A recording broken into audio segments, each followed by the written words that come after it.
In the early 1970s, our country was rocked by presidential scandal. After a security guard botched a burglary in a D.C. hotel, the American public learned the name Watergate. It was a long, drawn-out political catastrophe that led to President Richard Nixon's downfall. That because of the Watergate matter, I shall resign the presidency effective at noon tomorrow. While Nixon wasn't the man behind the burglary, he was involved in the cover-up. And as we all know, the cover-up is worse than the crime. Back then, an enterprising press corps held our political leaders' feet to the fire. Bob Woodward and Carl Bernstein exposed the president and his role in the containment of the scandal. Must have been nice.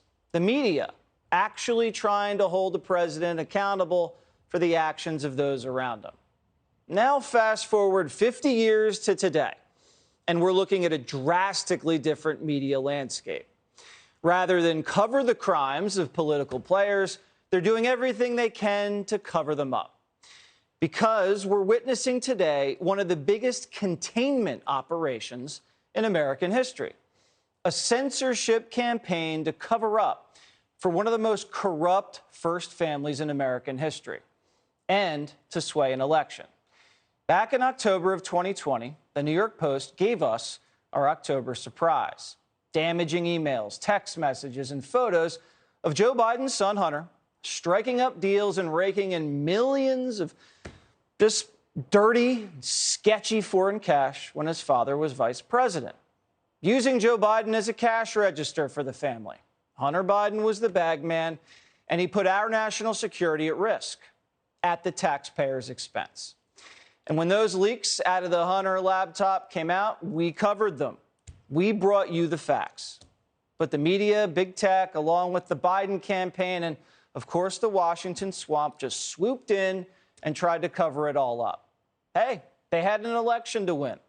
But now, Hunter could be on the verge of being indicted for tax fraud and maybe money laundering and illegal lobbying.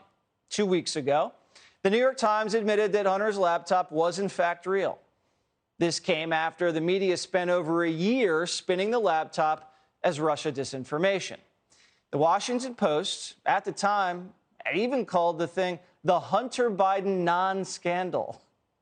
But it looks like things are changing today. In a bombshell release, the Washington Post joined the New York Times in authenticating Hunter's laptop. Not only did they acknowledge the laptop from hell is real, but they confirmed what we've been saying all along. The Biden family, Joe's son and Joe's brother, were raking in millions of dollars from Chinese tycoons tied to China's military and tied to the Chinese Communist Party.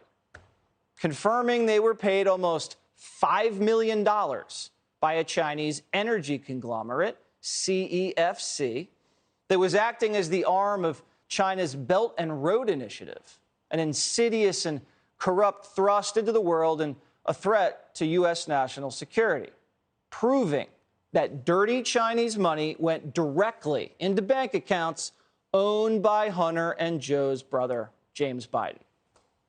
The Washington Post even broke it up for us like this. CEFC, China Energy, paid $3.8 million in consulting fees to Hunter and Jim Biden. What were they doing to earn this money? Nobody knows. It was basically a grease job. These Chinese guys were so shady, American intelligence put one of them under FISA surveillance for bribing African leaders and helping Iran evade U.S. sanctions. When this shady guy, Patrick Ho, got popped by the feds, the Chinese wired Hunter another $1 million. For what? To be his defense attorney. Wait, but Hunter isn't a defense attorney. Well, which probably explains why Patrick Ho went to prison. But what was Hunter doing representing a corrupt Chinese foreign national, looking down the barrel of bribery charges here in the United States? The Washington Post even confirmed that the Bidens in this Chinese energy firm had a joint bank account together under the name of the company, Hudson West 3. Where money was flowing in and out to Hunter and Uncle Jim's individual accounts. And they even verified that shiny 3-carat diamond that Hunter got from him. Remember that giant rock? They confirmed all that. But they just happened to leave out one thing: the big guy and his ties in all of these deals.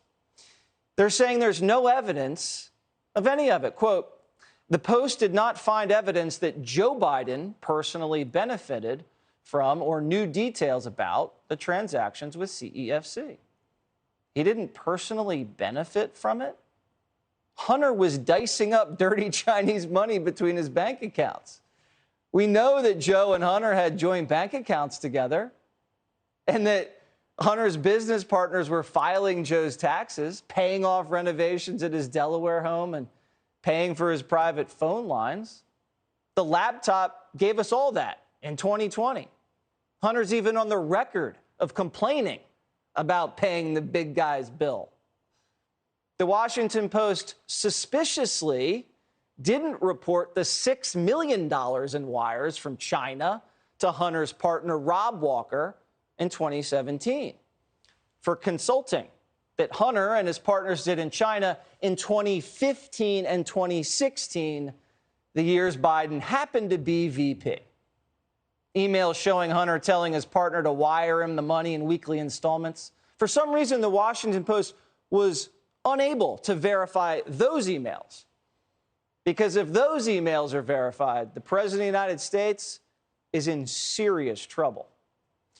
CNN, who finally decided to cover Hunter's federal probe today, brought in their hatchet man, John Harwood, to parrot the same exact talking points pushed by the Washington Post today. Watch.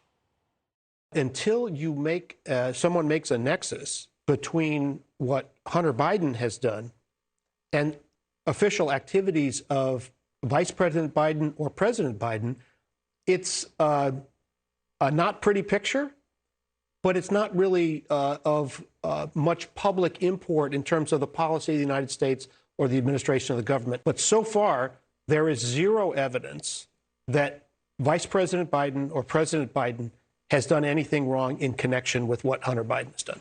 No connection.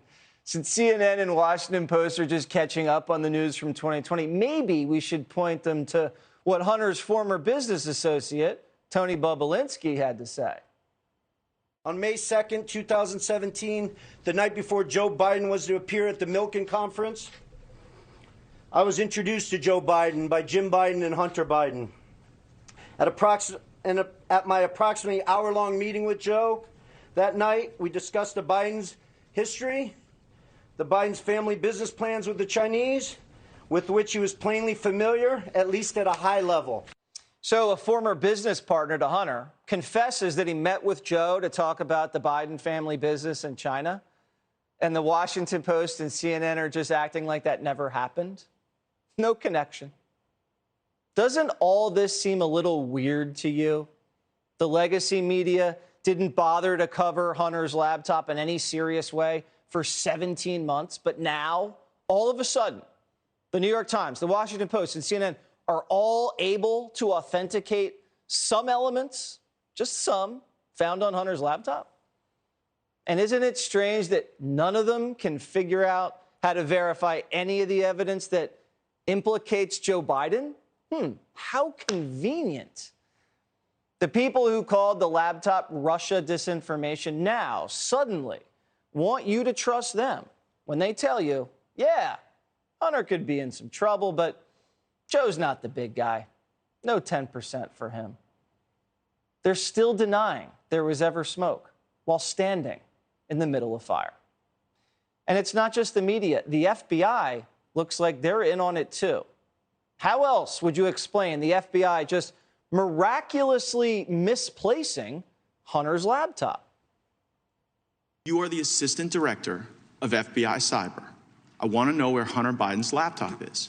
Where is it? Sir, I don't know that answer. Now, you're telling me right here is that as the assistant director of FBI Cyber, you don't know where this is after it was turned over to you 3 years ago. Yes, sir, that's an accurate statement. So you have a laptop with damning information on the first family, and no one knows where it is? How's that happen?